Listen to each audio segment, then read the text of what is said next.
By the early 1790s, the newly emerging United States showed healthy signs of recovery from the convulsions of the American Revolution. Land was plentiful, and opportunity was readily available, costing only the sweat of a man's brow. Free now from the yoke of British control and British taxes, the young country could try its hand at self-government. A newly ratified constitution provided a framework by which the republic could grow and prosper. Yet in the fertile soil lay seeds of tension, which, given the right circumstances, would bear bitter fruit. Having successfully led the Continental Army under the banner of "No taxation without representation," George Washington was elected as the first president of the United States. Even Washington's strong leadership failed to breach the gaps that existed in American society. Debate was fierce over a variety of issues such as representation and just taxation, the rights and duties of citizens, and westward expansion. Along with these, the new government began to experience the tension between the eastern mercantile and western agricultural regions. Foremost in the mind of Alexander Hamilton, the new Secretary of the Treasury, was the Revolutionary War debt. Upon his shoulders lay the task of getting the new nation on sound financial footing. In December 1790, Hamilton urged Congress to address the public debt with an excise tax on whiskey.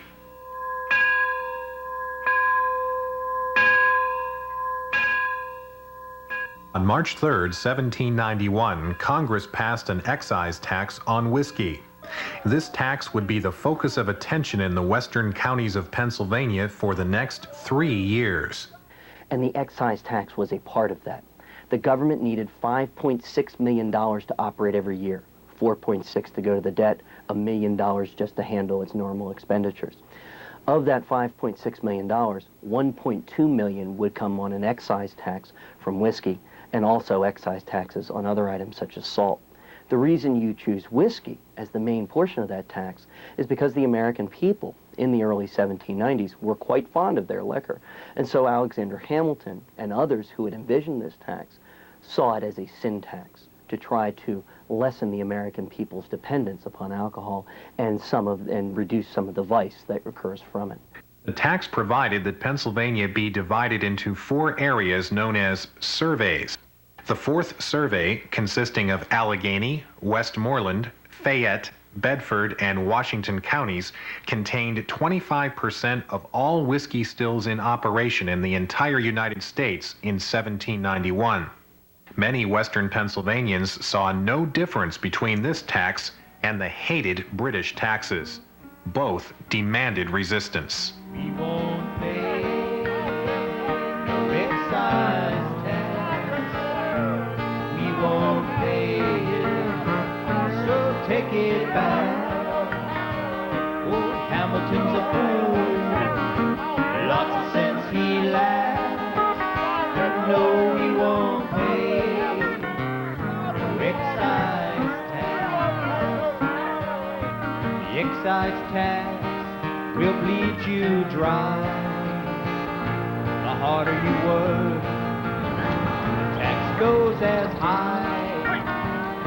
And if you don't pay it, they'll hang you high. Just for selling an Monongahela rye. So we won't pay no excise tax. We won't pay.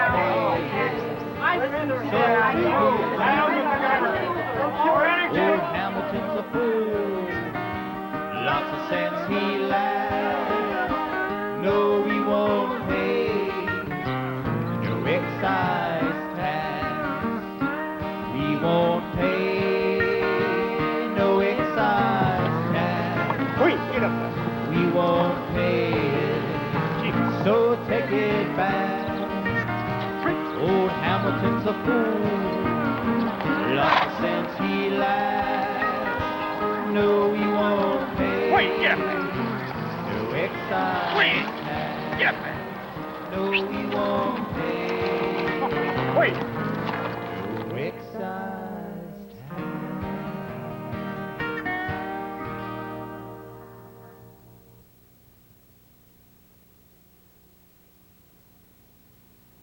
you hear about John Fraser's farm? No, I passed John this morning on the way to market.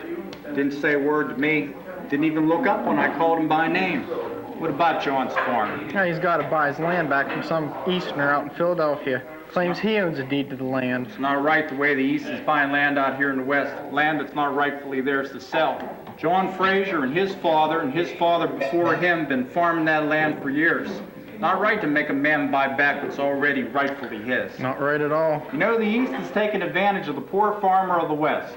Just not right, I'm telling you. What are you boys all wound up about? John Fraser's going to lose his farm because some Easterner bought land out here in the West. Never been west of the Alleghenies.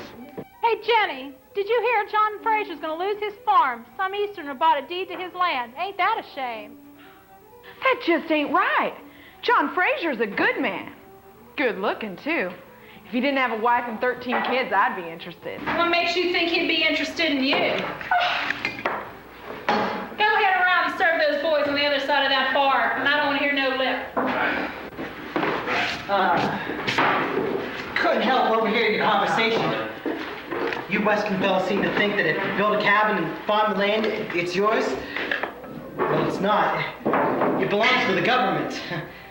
The land's not free for the taking. Everything must be bought and sold.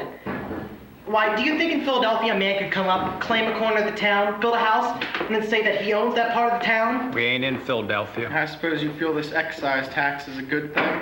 Oh, certainly. You chose to live out here among the painted aborigines, and you expect protection?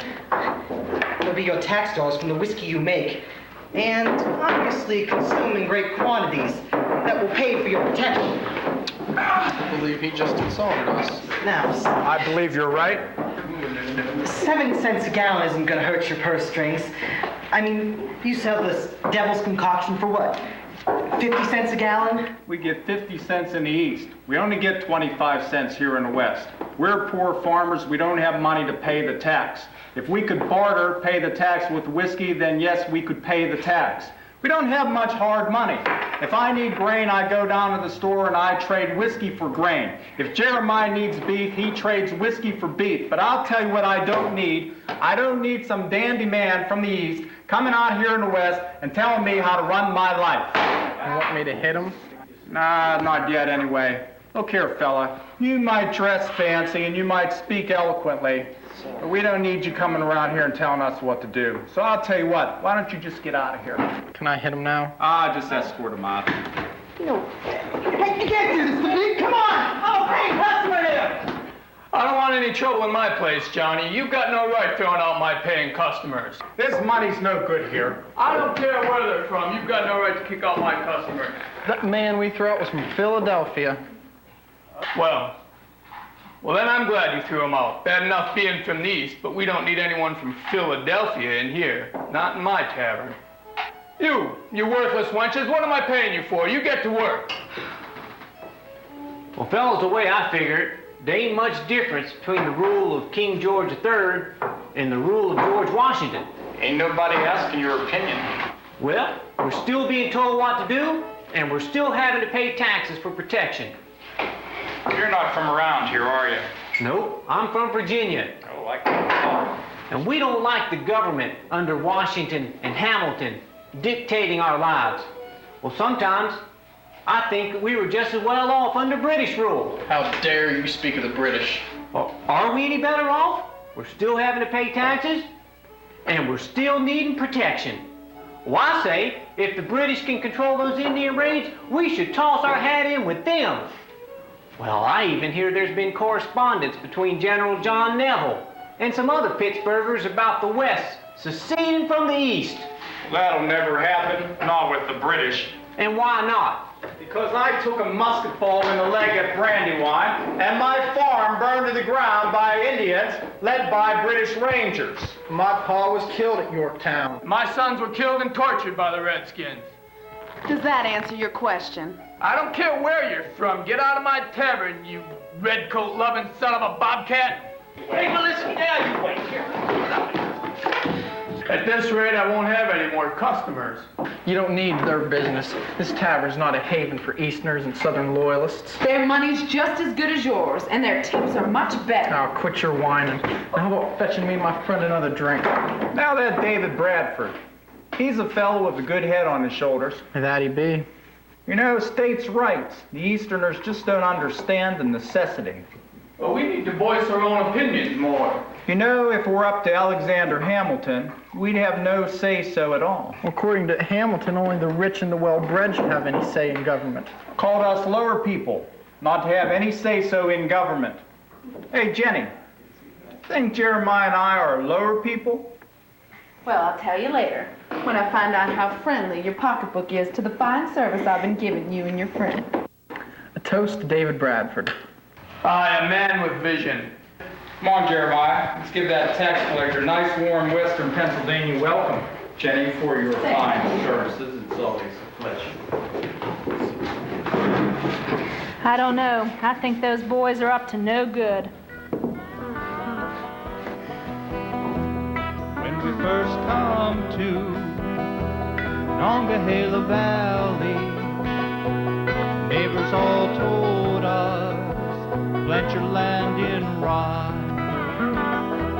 And when you harvest, mash and distill it, and ship it back east, and everyone will buy.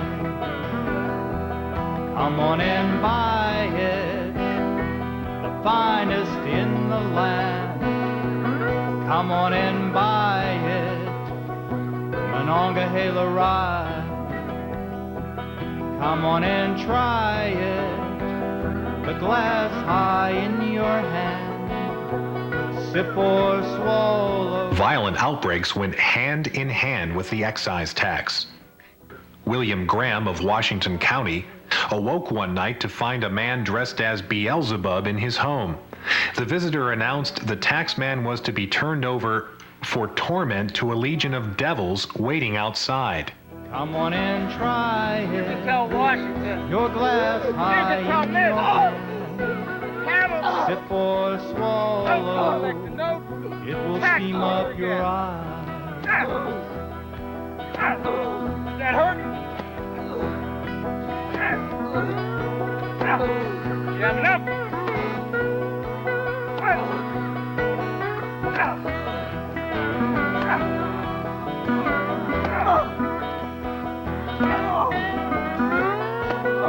That's it, boys. Let it lay.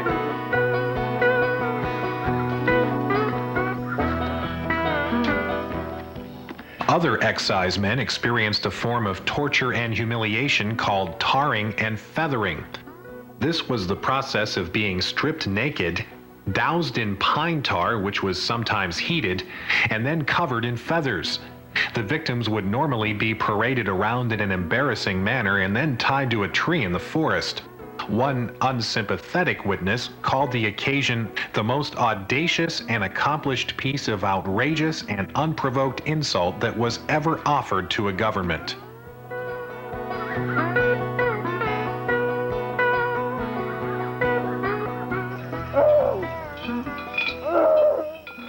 And when the federal excise officers and the marshals accompanied them into western Pennsylvania, they were seen by these resistors as the embodiment of their own frustration.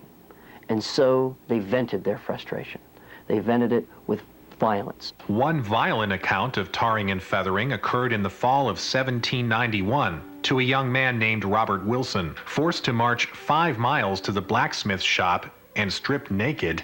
Wilson's assailants demanded that he renounce his office. When he refused, the attackers applied a burning iron rod across his body. The men then threw him down, burned his clothes, and beat and abused him severely, for he was an excise man. They then tarred and feathered him and left him naked in the forest. One witness described his injuries as more horrible than any he had ever seen, quote, sufficient to make human nature shudder at the idea of having such barbarians in a country that ought to be civilized. These random assaults on excise collectors soon grew into a more organized and threatening rebellion. It was at the home of William Miller that the first shots of the Whiskey Rebellion were fired. General John Neville, excise supervisor, and U.S. Marshal David Lennox served writs against the Miller family for not having complied with the excise tax. A group of angry farmers, led by Colonel David Phillips, gathered, and shots were fired.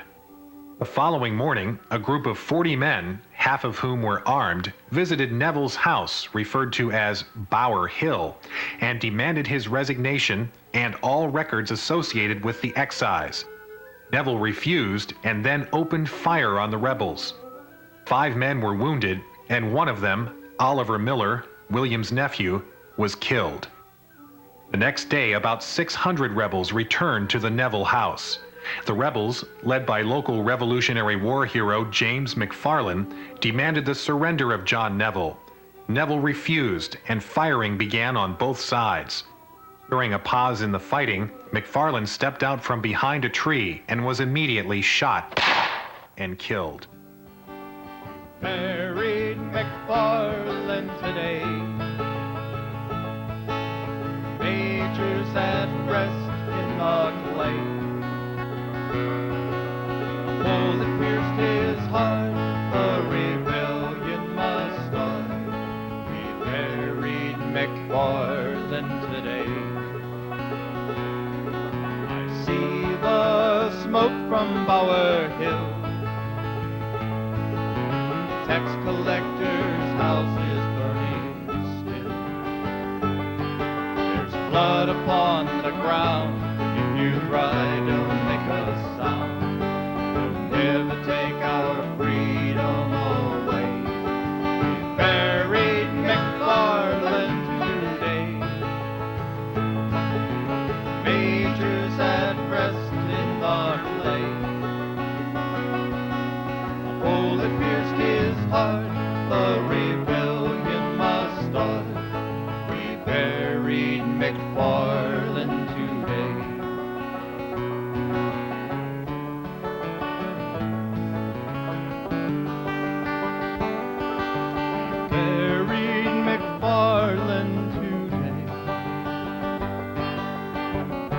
Fueled by the recent death of James McFarland, those opposed to the excise pressured a new group of leaders to the forefront. David Bradford, urging greater acts of resistance, would eventually become the acknowledged leader of the insurgency. Bradford, along with those who advised moderation, including William Findley, James Ross, Henry Hugh Brackenridge, Albert Gallatin, Edward Cook, and Joseph Hamilton, met at the Mingo Creek Presbyterian Church to discuss what further actions were needed. At the Mingo meeting, Brackenridge suggested that the burning of Bower Hill was an act of treason and offered to moderate for amnesty. As a result, another meeting was called at Parkinson's Ferry on August 14th. Some believed that the issue should be pushed even further. It was here, at the Black Horse Tavern in Cannonsburg, that David Bradford and other conspirators opened mail they had seized on July 26th in an effort to determine who in Pittsburgh was in favor of the excise law. Using these letters as justification, it was decided that a military assembly would be held at Braddock's Field near Pittsburgh on August 1st. In the letter announcing the assembly was a thinly veiled threat against the town of Pittsburgh. Bradford believed it was now time that every citizen must express his sentiments not by his words, but by his actions. In taking a survey of the troops under my direction in the late expedition against that insolent exciseman John Neville, I find that there were a great many delinquents, even among those who carry on distilling. It will therefore be observed that I, Tom the Tinker, do declare on my solemn word that if such delinquents do not come forth on the next alarm with equipments and give their assistance as much as in them lies in opposing the execution and obtaining a repeal of the excise law, he or they will be deemed enemies and stand opposed to virtuous principles of republican liberty, and shall receive punishment according to the nature of the offense. The identity of the Tinker has never been determined, and despite the threat of violence, much of the activities of the Tinker were confined to isolated attacks on the stills of those who complied with the excise law. Such actions were often referred to as mending the still.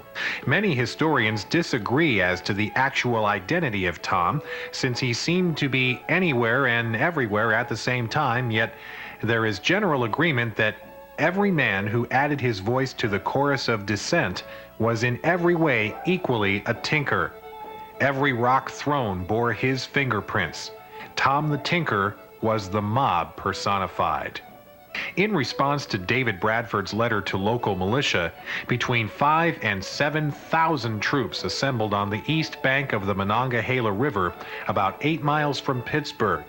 It is here that the Whiskey Rebellion reached its greatest strength, with the intent of burning Pittsburgh. For the participants of the Whiskey Rebellion, you would have had a variety of clothing and equipment carried on both sides. Most of the participants would have been farmers, so their dress would have reflected what they would have been wearing for work. The average farmer might have had an old tricorn hat, slouch hat, a sweat rag, a shirt, trousers, or overalls, and most commonly to protect these items of clothing, he wore a large box frock or linen wagoner's smock, and an example of one right here. For those serving in the Federal Army coming from the east, most of those were also farmers, so they would have worn very similar clothing as their Western brethren. From those units coming from cities or large towns, many of their militia units were really social clubs, and they had a prescribed uniform, heavy woolen coats, a variety of colors, and fancy hats. This would have made quite a contrast with those rural units serving in the Federal Army as they would have marched west. As far as equipment, they would have had cartridge boxes, also haversacks and knapsacks, but the most important piece of equipment carried on both sides would have been their weapons.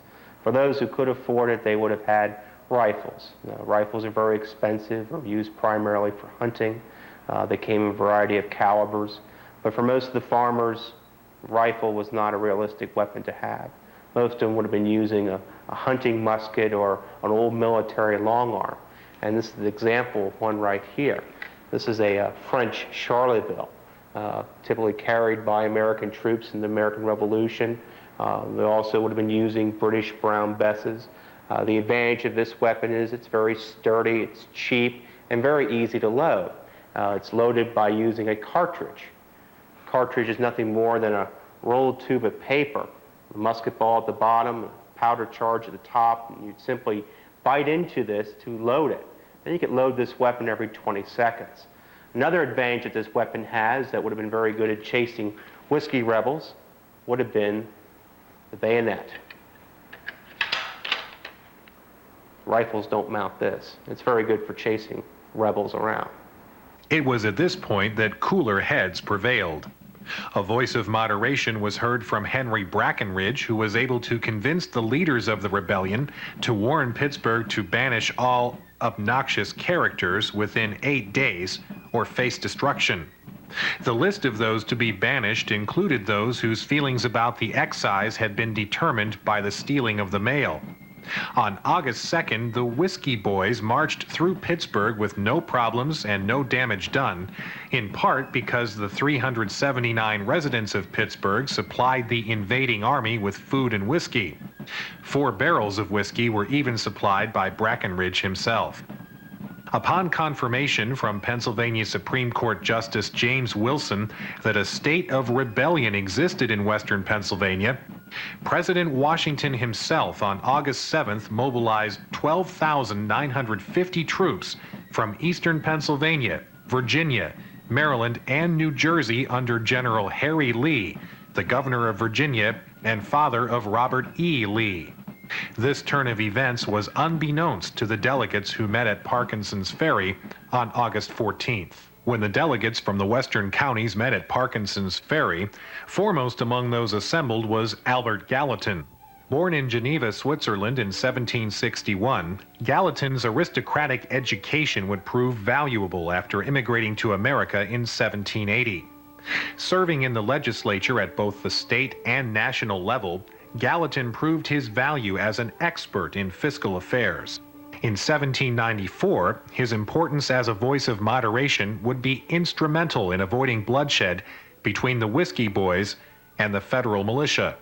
Chosen to be secretary of the meeting, Gallatin expressed his opposition to the radical resolutions that were presented. Seeing that they virtually called for revolution against the United States government, he bluntly stated that he highly disapproved of them. He had come to the meeting to oppose such reckless ideas. Instead, Gallatin, along with Henry Hugh Brackenridge, worked to modify and soften any actions that might come from the delegates at Parkinson's Ferry. The most immediate result of the meeting was the creation of a committee, which included Gallatin, that would meet with representatives of the government over the next 2 weeks for the purpose of reaching a compromise. Concerning the role of Albert Gallatin, Congressman William Finley stated that Gallatin's argument was of more importance than it was decisive. Formerly, he had temporized in such a manner as to induce the rioters to believe he was a friend to their cause. In 1794, the federal government sent out excise officers, marshals, and then later an army for the purpose of collecting the levy, imposing order on this frontier environment, and finally, letting Americans know that it was the federal government that held authority to govern Americans, not the people themselves. Tuesday, September 30th. I left the city of Philadelphia about 10:30 o'clock this forenoon, accompanied by Colonel Alexander Hamilton and my private secretary. At Norristown, we passed a detachment of militia who were preparing for their march to Carlisle, October 1st. After breakfasting at Patrick's Grove, arrived in Reading, where we found several detachments of infantry and cavalry preparing for their march to Carlisle, October 3rd. Breakfasted at Hummel's Tavern and dined and lodged at Harrisburg on the bank of the Susquehanna, 23 miles from Lebanon. At Harrisburg, we found the 1st Regiment of New Jersey, about 560 strong, commanded by Colonel Turner, drawn out to receive me. Passed along the line to my quarters, and after dinner walked through and round the town. October 4th. Boarded the Susquehanna, nearly a mile wide, including the island at the lower end of which the road passes. On the Cumberland side, I found a detachment of Philadelphia Light Horse ready to receive and escort me to Carlisle, where I arrived about 11 o'clock. 2 miles short of it, I met the governors of Pennsylvania and New Jersey with all the cavalry that had rendezvoused at that point drawn up. Passed them and the infantry of Pennsylvania before I alighted at my quarters. Nothing short of the most unequivocal proofs of absolute submission should retard the march of the Army into the western counties. On the 10th of October, the Light and Legionary Corps, under the immediate command of Major McPherson, and the rest of the Army marched, all for the rendezvous at Bedford. Probably the most intriguing question surrounding the Whiskey Rebellion is, why don't the rebels fight? They have numerous opportunities to. At Braddock's Field, they garner 7,000 men, and they march towards Pittsburgh with the intention of burning the town, sacking it, and looting it. Yet when they reach Pittsburgh, they don't do so. In the fall of 1794, George Washington and Alexander Hamilton march an army of almost 12,000 men to western Pennsylvania to face these rebels, and the rebels there back down. Why is this? Well, first of all, I think there's an element of fear. When the troops of Braddock's Field in July march into Pittsburgh, they're marching past Fort Fayette, a very well, heavily defended arsenal that has a strong artillery. And so there's a fear there of having these large cannon unleashed upon them. And then when Washington and Hamilton march their army west, it's an army of 12,000. The most the Whiskey Rebels ever bring together in the field are 7,000. You're outnumbered nearly 2 to 1. A second reason, and this tells us a lot about who the rebels actually were, is the economic makeup of the rebels. At Braddock's Field, of the 7,000 who mustered there, 3,500 own no property whatsoever. They're landless. And so there's a class element to their opposition, as well as a governmental or a political element. These people not only target excise officers with their violence, and federal marshals and federal agents, they also target people who represent a mercantile interest. That was what was behind descending upon Pittsburgh in July. But the third and the most telling reason why Pittsburgh is not sacked, and especially why Washington and Hamilton's army is not met with forceful resistance on the open battlefield, is because There's a great distance between opposing a federal government law, resisting a tax, and being a revolutionary. These people were oppositionists. They were tax resistors. When the opportunity came to declare their independence and to enact many of the rhetorical kinds of claims and the kinds of slogans they were uttering during the Whiskey Rebellion crisis, they balked. They stood still. They backed away. And I think a lot of that has to do with the revolutionary character of these people in terms of the American Revolution. One of their martyrs was James McFarland, a Revolutionary War hero. These people, within the last 2 decades, at this time a decade and a half since the end of the Revolutionary War, had fought for the independence of this country and the creation of the United States of America. For them to consider undoing that, actually declaring their own independence, or fighting against the federal government and possibly overthrowing it, was something that I think was foreign and alien to them at the time, and something they never really were actually considering doing. The first arrests of insurgents are made. These include Bedford County residents Herman Husband, Robert Filson, George Wisecarver, and George Lucas. David Bradford, hearing of the arrests, escapes to the Ohio River at McKees Rocks, boarding a coal barge en route to New Orleans. What would become termed the Dreadful Night occurs. Fearing another exodus from the country, arrests of suspects and witnesses are made in the middle of the night. Some men are dragged out of bed half-clothed and marched through the mud to cold makeshift prison quarters. At least one man died from exposure to the cold. Trials of those accused of crimes during the rebellion began in Philadelphia. Accounts vary, but it appears that at least 43 men were tried on charges ranging from misdemeanor to treason. Many of those who were found guilty had fled the region. In the end, of the 24 prisoners, only 2 were sentenced to die. Washington later pardoned them. The Whiskey Rebellion helped to establish the authority of the federal government at a time when individual thought and action guided local politics. Life on the frontier would continue, and the tax on whiskey would remain the law of the land until 1802, when Jefferson brought about the repeal of the hated tax.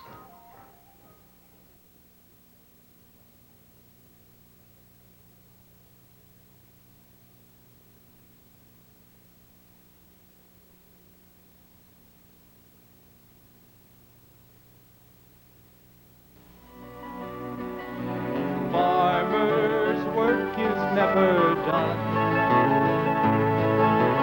Toil and labor in the sun,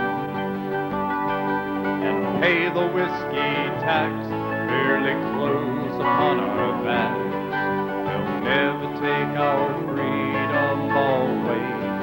We buried McFarland today. Majors at rest in the clay. Bullet pierced his heart, the rebellion must start. We buried McFarland today. Hamilton's army cuts me down. Bury my bones beneath the ground. Beneath the golden fields where I died, but not you. They'll never take our freedom away. Buried McFarland today. Majors at rest in the clay. Bullet pierced his heart, the rebellion must start. We buried McFarland